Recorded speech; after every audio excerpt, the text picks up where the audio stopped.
Hello, and welcome to the Lesson 2 exam. I am your instructor, Tyler Scott, as I have been this entire time for Lesson 1 and 2, and I will be for Lesson 3 and all of your practical exercises. I'll get right into this, and as you know, we do this exam together, and hopefully you learn something and retain some knowledge, and I get you thinking on the things that are important from Lesson 2 that you need to keep in mind while moving forward as an evaluator for residential homes. All right, question number 1. Choose the correct answer. Which is not a common foundation found in residential homes? Is it brick, stone, poured concrete, or concrete block? I will give you 30 seconds starting now.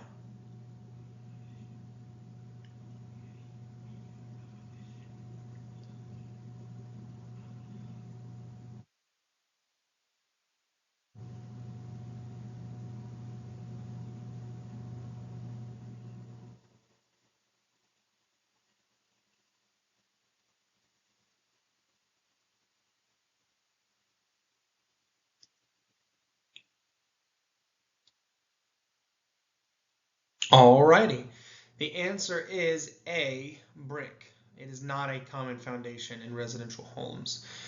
We did go over stone. Stone is a very common older foundation found in homes, especially pre-1930s. Poured concrete is our most preferable, right, foundation for homes. And then we have concrete block, which is our second preference, right? So poured concrete, then concrete block, then stone. We know that stone has a lot of leakage, but brick is the correct answer as it is not a common foundation found in residential homes. All right, question number 2. Choose the correct answer. Which is not a correct roofing type? Is it asphalt shingles, tile, metal, or steel? I will give you 15 seconds starting now.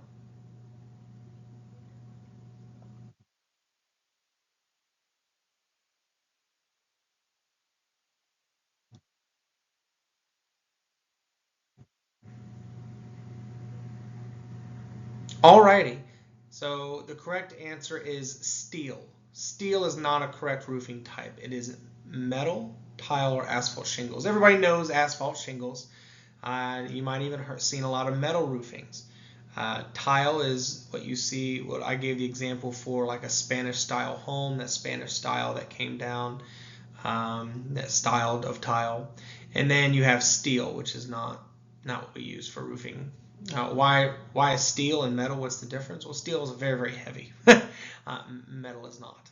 Metal sheets can be on a roof without collapsing it. Unless, of course, it's a steel frame, but once again, steel isn't really what we use for a roof, at least for residential.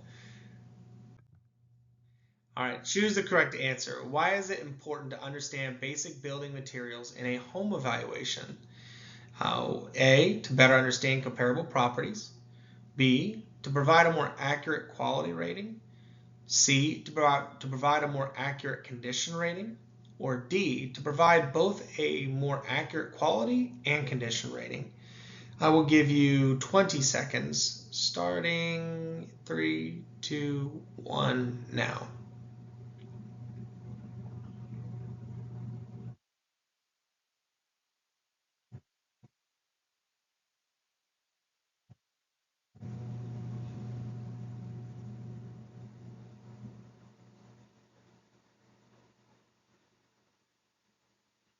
All right, and the answer hopefully was pretty obvious to you. It is to provide both a more accurate quality and condition rating.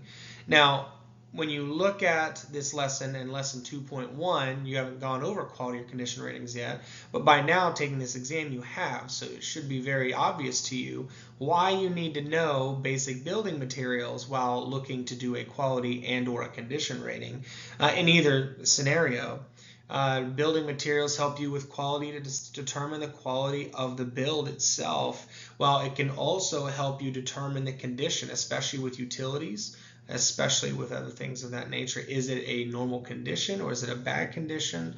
All of this familiarity will help you. You don't need to be an expert, as I mentioned many times, but you do need to be familiar, and that is essential because, like I said, in both the quality and condition rating pieces of this lesson, these sub-lessons to this lesson, is that if one miss-up, one off rating, could cost you tens of thousands of dollars in overall valuation, which could cost you tens of thousands of dollars in real life. So, and let's move on. Question number 4. Choose the correct answer. A high quality home that is typically accustomed to the owner's desires is what type of Q rating? Q1, Q2, Q3, Q4, Q5, or Q6? You will have 15 seconds starting now.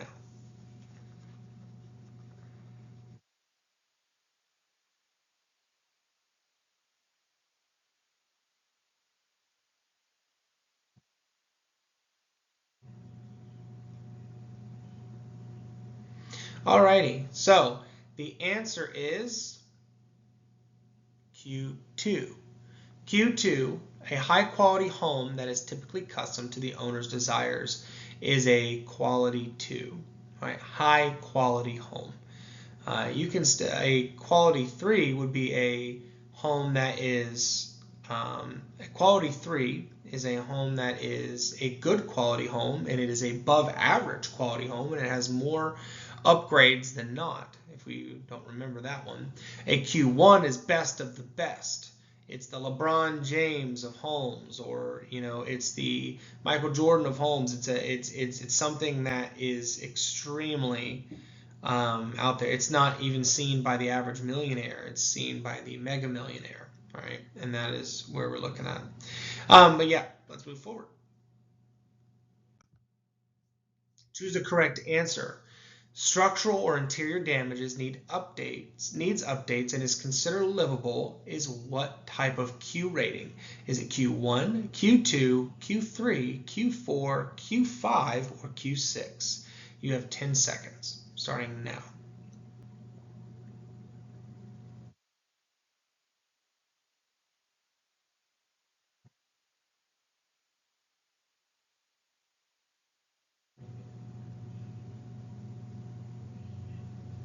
I gave you an extra 5 seconds there.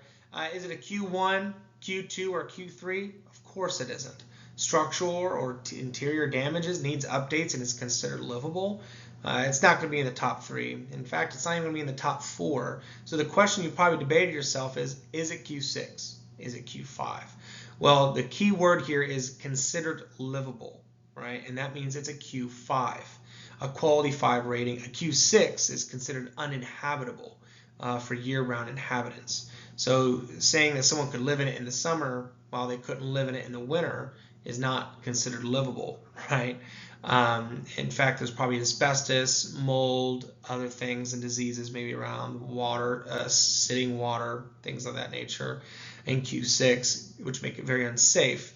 Or rodents, other diseases. Q5 is considered livable. It's got structural or interior damages, which makes it not a Q4, because a Q4 is a standard quality home, and it has all of the standard features to it. It is extremely functional, and it doesn't need any structural or interior updates, but it does need some upgrades and updates in that scenario. So Q5 is your answer.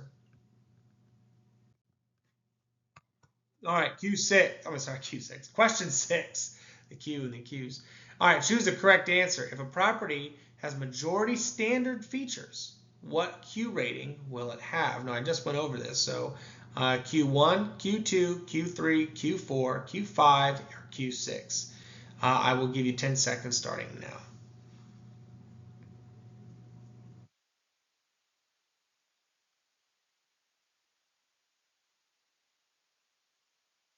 Yes, you are correct, because I just mentioned it in the last question. It is a Q4. It has a majority of standard features.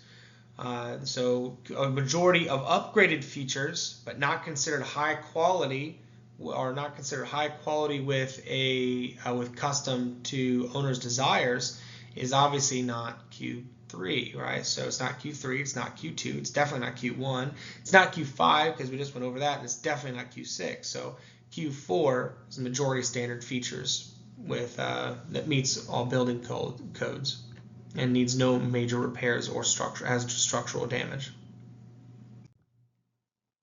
Question 7, choose the correct answer.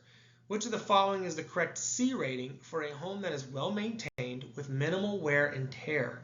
Is it C1, C2, C3, C4, C5, C6? All right, I will give you 20 seconds starting now.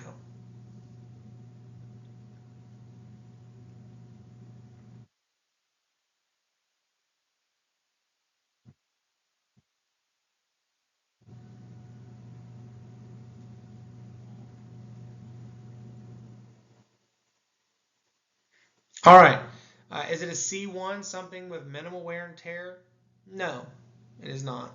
Is it a C2, something that's well maintained with minimal wear and tear?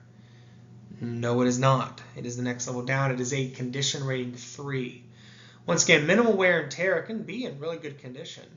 With minimal wear and tear, this means someone's living in it. C2 is someone's not living in the home, but someone has lived in the home at some point. C1 is no one's ever lived in the home. There's still plastic on the carpet. The floors haven't even been touched with fingerprints. You know, that is C1. C4 obviously is the word adequately maintained. So C4 is adequately maintained, not well maintained. And C4 has more wear and tear than you would see on a minimal wear and tear. So C3 is your answer here. Question number 8, choose the correct answer. Which of the following is the correct C rating for a home that is a Q5 and is poorly maintained with significant damage? That is a quality 5 rated home. So once again, I ask, which of the following is the correct C rating for a home that is a Q5 and is poorly maintained with significant damage? C1, C2, C3, C4, C5, or C6? I will give you 15 seconds starting now.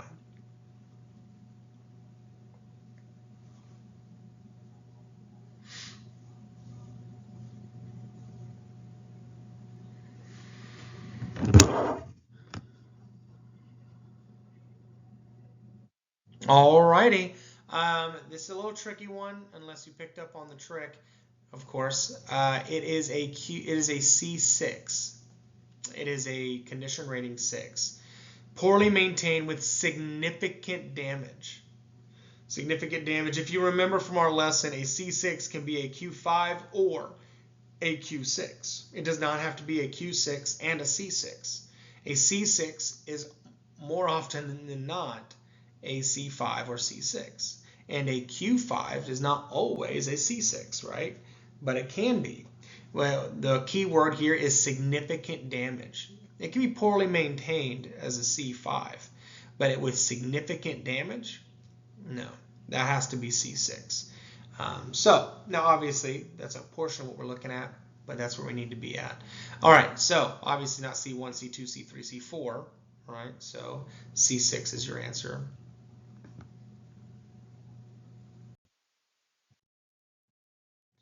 All right, I went a little bit easier on this one. True or false?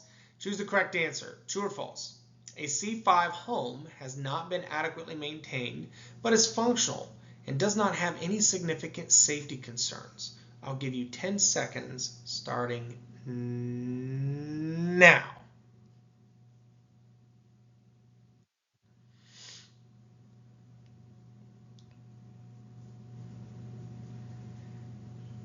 All right, that answer is true. All right, it's true. It's a true answer. So a C5 home has not been adequately maintained, but is functional and does not have any significant safety concerns. The key word here is functional, and it does not have any significant safety concerns. A C6 has significant damage, right? We know that.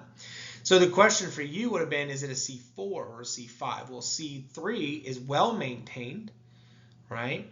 A C4 is adequately maintained, so a C5 has not been adequately maintained, but it is functional. So the word functional is a very key hallmark for a condition 5 home.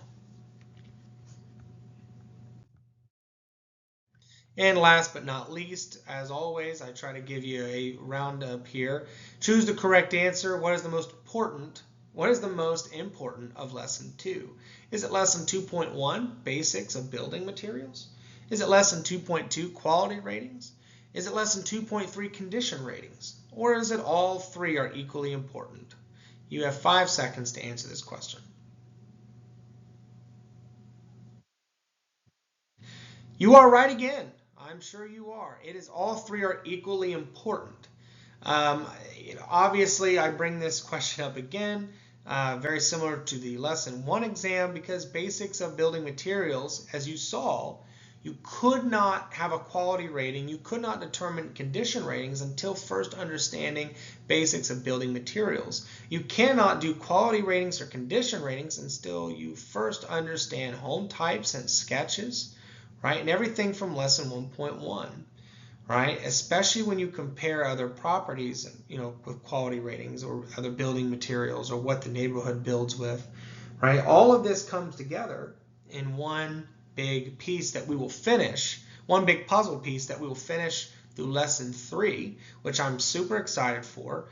And as we get to lesson 3, stay open-minded. We're going to talk about a lot of important things. Everything that you've learned to this point, I hope you took notes. I hope you revised. This lesson and this course is not about getting through it as fast as possible, but it's about getting through it with adequate knowledge and adequate understanding. Adequate understanding, right? Learning the difference between the word well and adequate. So if you can go ahead, start up lesson 3, we'll get this done. Or if you have any questions, you're more than welcome to reach out to me. And I want to thank you for getting through question 10 and this lesson. Even though you're not putting in the numbers yourself, this lesson is important for retainment of knowledge. So this lesson exam. So my name is Tyler Scott. I'm your instructor. I'm owner of Scott Family Real Estate, instructor and founder of the DIY Home Valuation Mastery course. And I thank you for your time. Goodbye.